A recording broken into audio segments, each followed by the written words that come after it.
warahmatullahi wabarakatuh. Salam sejahtera untuk kita semua. Perkenalkan, saya Dimas Harif, Sarjana Teknik Magister Teknik dengan NIDN 112-112-9201. Saat ini saya bekerja sebagai dosen tetap program studi Teknik Industri Fakultas Teknologi Industri Universitas Balikpapan. Izinkan saya pada kesempatan kali ini memaparkan pernyataan diri dosen dalam Unjuk Kerja Tridharma Perguruan Tinggi atau PDD UKTP bidang pengajaran sebagai salah satu syarat untuk mengikuti sertifikasi dosen gelombang pertama tahun 2024. Dalam mengajar, saya selalu mengedepankan 3 komponen utama pembelajaran, yaitu DIA atau Delivery, Interaction, and Assessment. Pada komponen delivery, saya senantiasa menyusun strategi pembelajaran yang efektif untuk setiap capaian pembelajaran mata kuliah, sebab tidak semua capaian pembelajaran mata kuliah cocok dengan satu strategi yang sama, seperti yang akan saya presentasikan dalam video pembelajaran nantinya. Untuk komponen interaction, saya senantiasa berusaha menyeimbangkan komunikasi di kelas dengan memberikan pertanyaan-pertanyaan yang sifatnya memantik nalar berpikir mahasiswa, bukan pertanyaan-pertanyaan yang sifatnya theoretically berbasis hafalan textbook, juga menanamkan prinsip kebebasan berpendapat dan sikap saling menghargai dalam kelas. Adapun komponen assessment, saya selalu mempertimbangkan proses penilaian yang benar-benar merepresentasikan kemampuan yang diharapkan dalam capaian pembelajaran mata kuliah. Jika capaian pembelajaran mata kuliah menuntut mahasiswa memiliki kemampuan analisis, evaluasi, maka asesmen yang saya berikan berupa tugas besar berbasis studi kasus dengan metode pembelajaran project based learning. Salah satu mata kuliah yang saya ampu adalah studi kelayakan investasi teknologi informasi dengan kode mata kuliah 106-704-3870 berbobot 3 SKS yang diampu ataupun yang akan diampu oleh mahasiswa pada semester 6. Mata kuliah ini memiliki 3 mata kuliah prasyarat yang harus ditempuh sebelumnya oleh para mahasiswa, yaitu mata kuliah analisis biaya, mata kuliah analisis perancangan sistem informasi, dan mata kuliah analisis perancangan perusahaan. Mata kuliah studi kelayakan investasi teknologi informasi bertujuan untuk memberikan pemahaman yang mendalam kepada mahasiswa mengenai urgensi, proses, metode evaluasi yang digunakan dalam studi kelayakan investasi, khususnya di bidang teknologi informasi. Mahasiswa akan mempelajari bagaimana melakukan analisis biaya manfaat, analisis resiko, dampak teknologi informasi terhadap bisnis, serta bagaimana menilai kelayakan suatu proyek teknologi informasi dari berbagai aspek. Diharapkan pada akhir pembelajaran mata kuliah ini, mahasiswa mampu mencapai setiap target CPL dan CPMK, yakni memiliki kemampuan melakukan kajian kelayakan investasi TI, terutama proses evaluasi investasi TI yang telah diterapkan. Terdapat 7 capaian pembelajaran lulusan program studi yang dibebankan pada mata kuliah ini. Untuk aspek sikap, mahasiswa mampu menunjukkan sikap bertanggung jawab atas pekerjaan di bidang keahliannya. Untuk aspek keterampilan umum, mahasiswa mampu menerapkan pemikiran logis, kritis, sistematis, dan inovatif dalam konteks pengembangan atau implementasi ilmu pengetahuan dan teknologi yang memperhatikan dan sesuai dengan keilmuan teknik industri. Kemudian, mahasiswa mampu mendokumentasikan, menyimpan, mengamankan, dan menemukan kembali data untuk menjamin kesahihan dan mencegah plagiasi. Pada ranah keterampilan khusus, mahasiswa diharapkan mampu menerapkan matematika, sains, dan juga prinsip rekayasa untuk menyelesaikan masalah rekayasa kompleks pada sistem terintegrasi yang meliputi manusia, material, peralatan, energi, dan juga informasi. Kemudian, mahasiswa mampu mengidentifikasi, memformulasikan, dan menganalisis masalah rekayasa kompleks pada sistem terintegrasi berdasarkan pendekatan analitik, komputasional, dan juga eksperimental. Sedangkan yang terakhir, pada ranah pengetahuan, mahasiswa diharapkan menguasai pengetahuan tentang teknik komunikasi dan perkembangan teknologi terbaru dan juga terkini. Untuk mencapai masing-masing capaian lulusan program studi tersebut, saya menyusun sekitar 3 capaian pembelajaran mata kuliah. Yang pertama, mahasiswa mampu memahami konsep dasar studi kelayakan investasi teknologi informasi yang mewakili CPL S9 dan juga CPL KK1. Yang kedua, mahasiswa mampu mengkaji masing-masing aspek studi kelayakan dalam investasi teknologi informasi yang mewakili CPL P4, KU1, KU2, dan juga KU9. Terakhir, mahasiswa mampu melakukan evaluasi investasi teknologi informasi yang telah berjalan menggunakan metode-metode yang dapat dipertanggungjawabkan secara ilmiah. CPMK ini mewakili CPL KK1 dan juga KK2. Masing-masing CPMK nantinya diturunkan menjadi sub CPMK.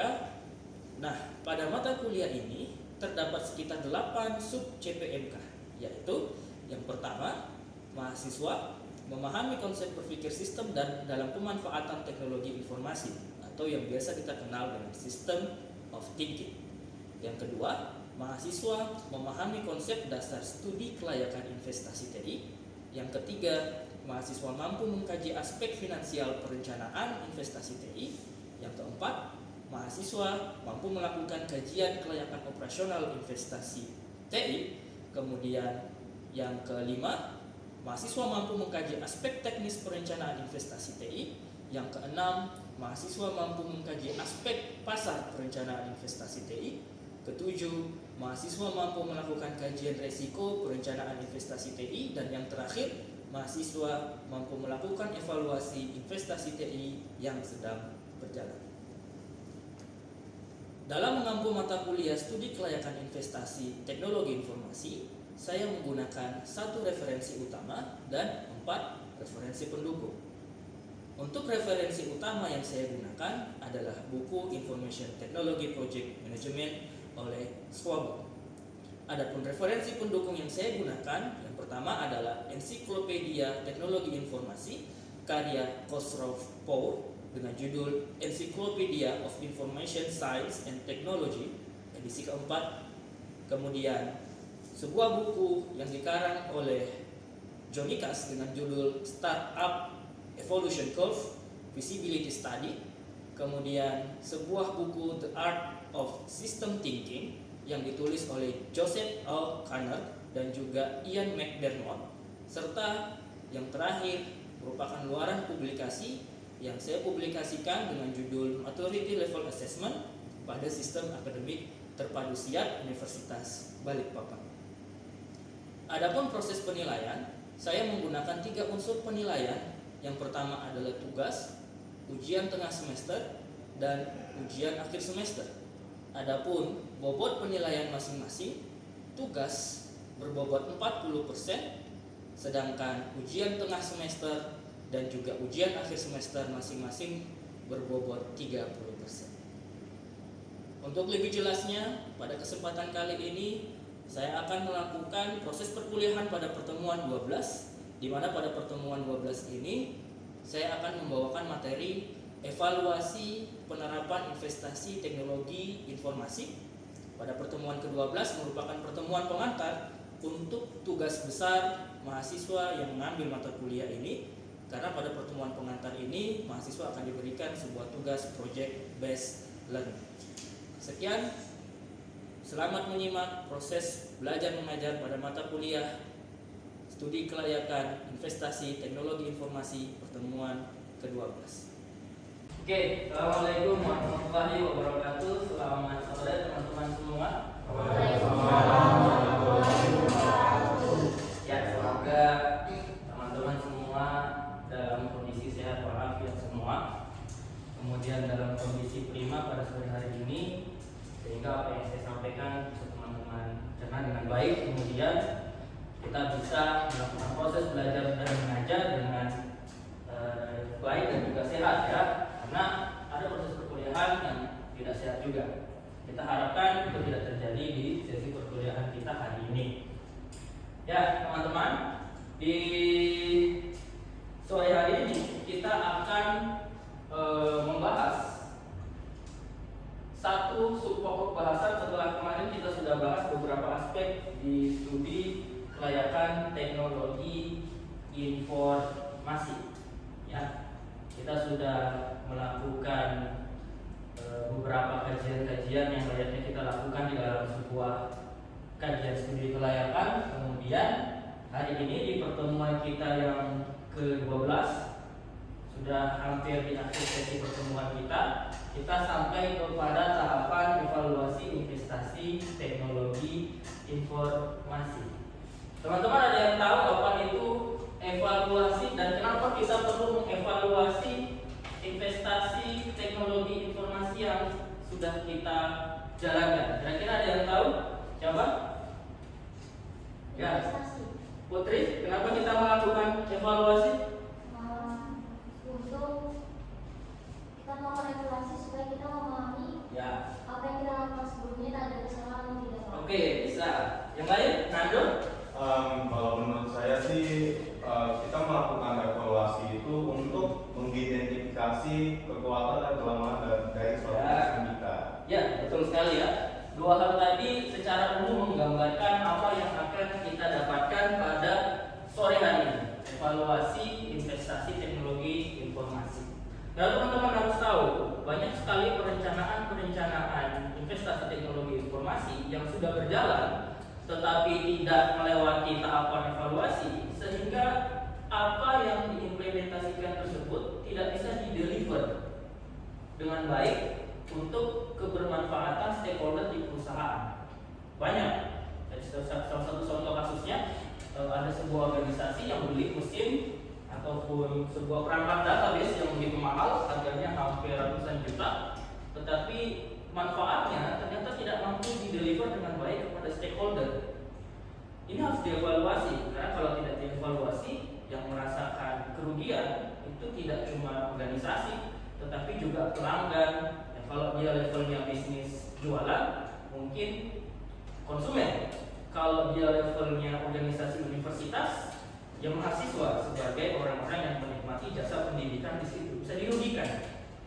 Ya, ini akan kita dapatkan di hari ini, insya Allah. Evaluasi investasi teknologi informasi. Selain itu kita juga akan membahas teman-teman model-model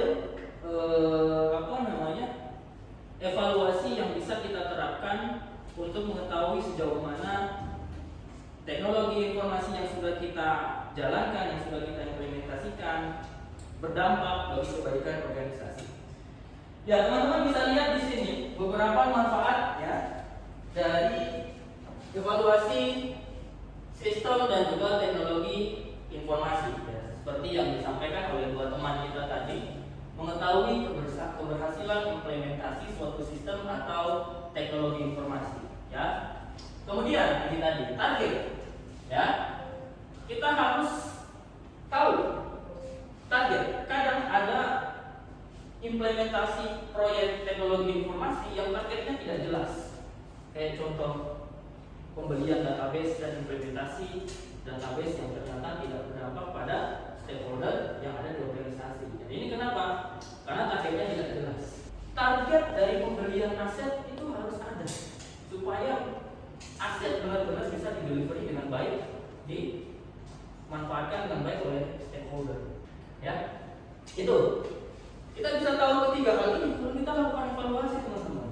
Ya, terutama bagi proyek teknologi informasi. Secara umum, tujuan kita untuk menerapkan teknologi dan juga sistem informasi ini yang ingin kita raih. Kemudian akurat, ya, akurasi, transparansi. Dulu, pernah saya cerita ya, di RT di Balikpapan itu dibayar dengan metode duit, ya kan? Amplop tiap 3 bulan sekali, sebulan 750.000. Nah, datang ke kelurahan, ambil nggak enak sama adminnya. Ini admin dia sudah kasih stempel, sudah kasih tanda tangan, sudah ngurusin ini, ngurusin itu, ngitung uangnya, ngambil uangnya di bank. Ya udah deh, tempel 50.000. Transparansi kurang. Model yang kemarin kita sudah bahas, ada modelnya Elon dan McLean. Ya, di kualitas sistem masih ada yang ingat tidak? Di kualitas sistem, coba buka tugas saya yang kemarin, Excelnya yang kemarin. Ayo, siapa yang mau maju? Kualitas informasi. Ini aja. Coba. Masuk nggak nyampe. Harus nyampe. Vito, kualitas informasi coba.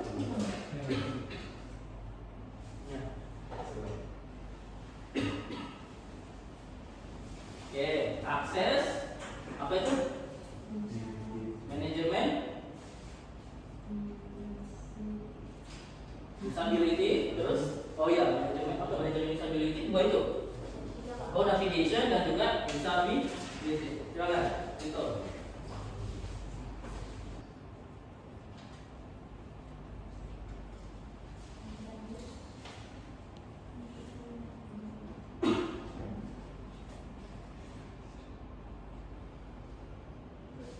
Oke, kualitas layanan siapa yang tulis? Silakan, Novi.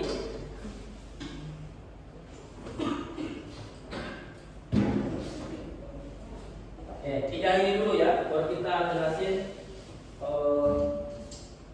analoginya.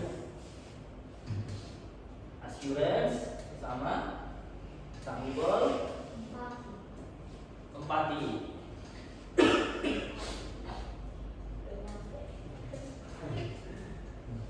Mungkin papan tulisnya buat bukan buat kamu gak ekonomis.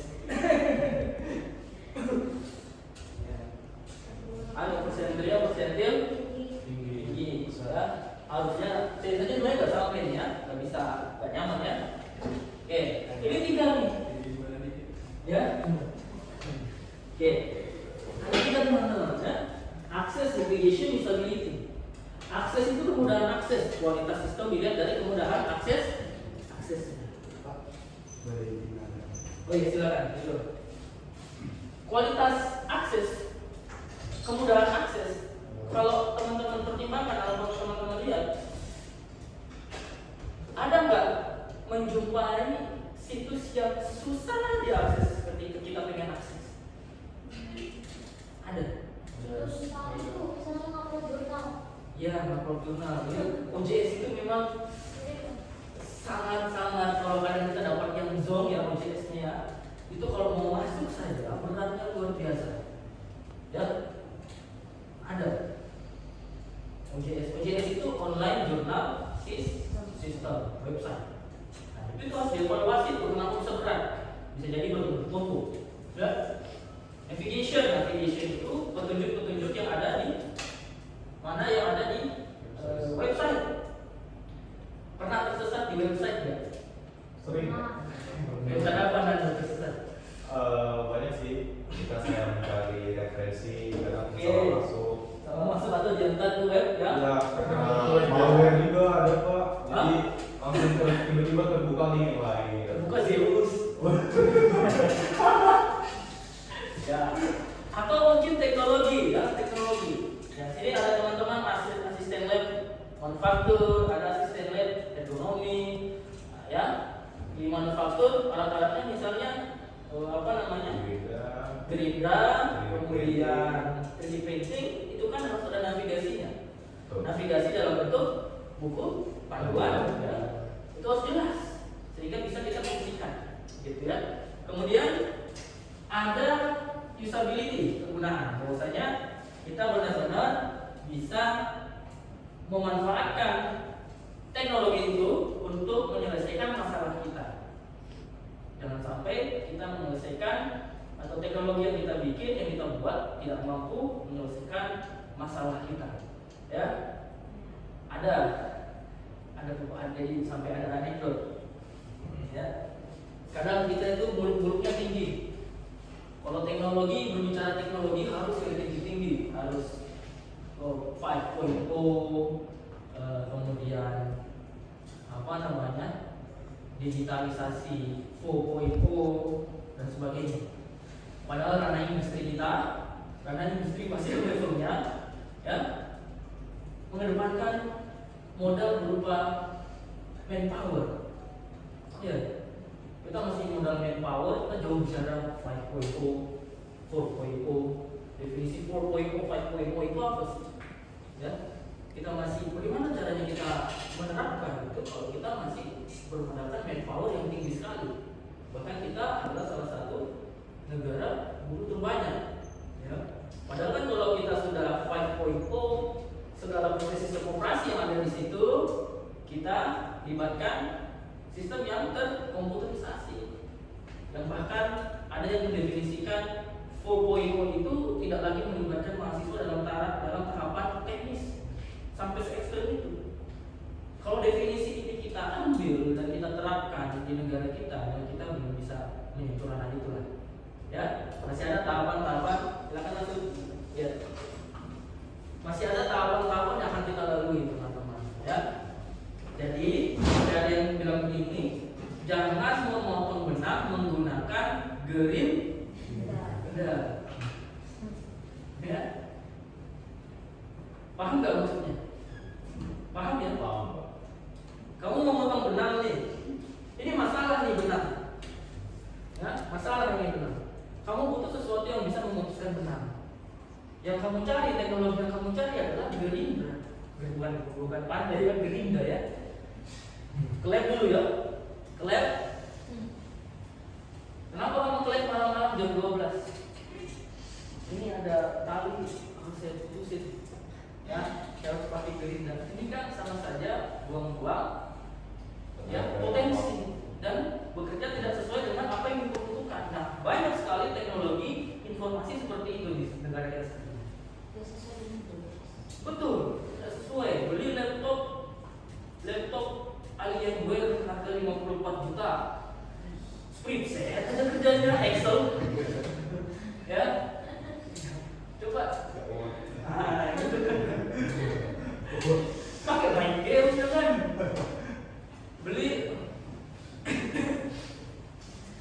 Ya, tapi tidak apa-apa kalau punya uang.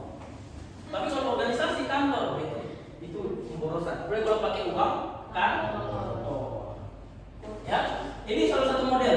Ada lagi model outfit pengembangan dari modelnya Elon. Yang terakhir ini ada Val IT framework.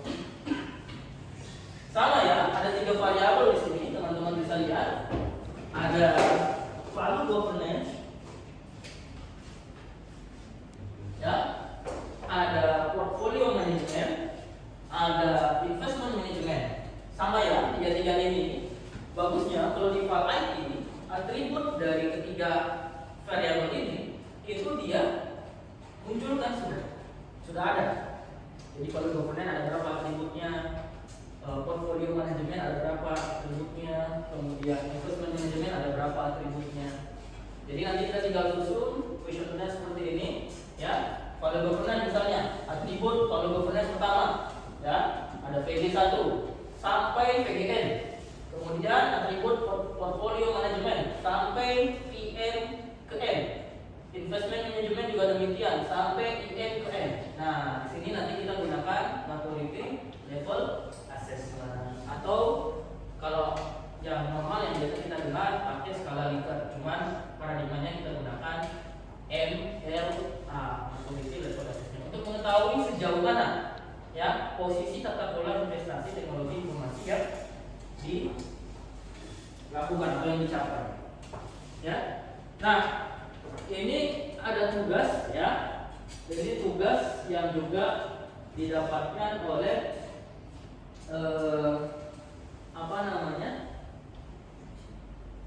angkatan kalian sebelumnya ya.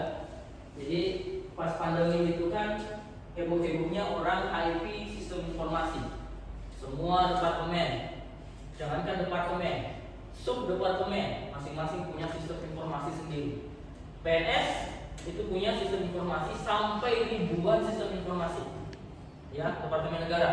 Sampai saat itu Menteri Kominfo itu ngamuk. Bagaimana caranya supaya sistem informasi di kementerian di Indonesia atau negara ini harusnya satu aja, jangan banyak sekali, ya. Nah, hampir semua organisasi itu pasti punya sistem informasi manajemen atau teknologi informasi yang dia terapkan. Nah, tugas kita hari ini, tugas kalian, ya, untuk pertemuan 13, 14, dan 15 sampai terakhir nanti buat studi kasus, cari perusahaan, ya, yang memiliki platform sistem informasi, kemudian kalian investasi langkah-langkah ataupun capaian-capaian yang mereka lakukan menggunakan metode VAL IT. Ya, ini salah satu contoh teman-teman riset yang kami lakukan dulu waktu masih uji coba bersama dengan kakak angkatan kalian. Ini sudah publish di Sinta 3 di jurnal Purma, ya. Maturity Level Assessment pada Sistem Akademik Terpadu Siap Integritas Balikpapan berbasis gerakan juga VAL IT. Latar belakangnya apa? Karena ternyata sistem ini hanya diakses secara periodik saja, ya. Sistem ini diakses secara periodik saja, sehingga ketika diakses secara bersamaan agak berat.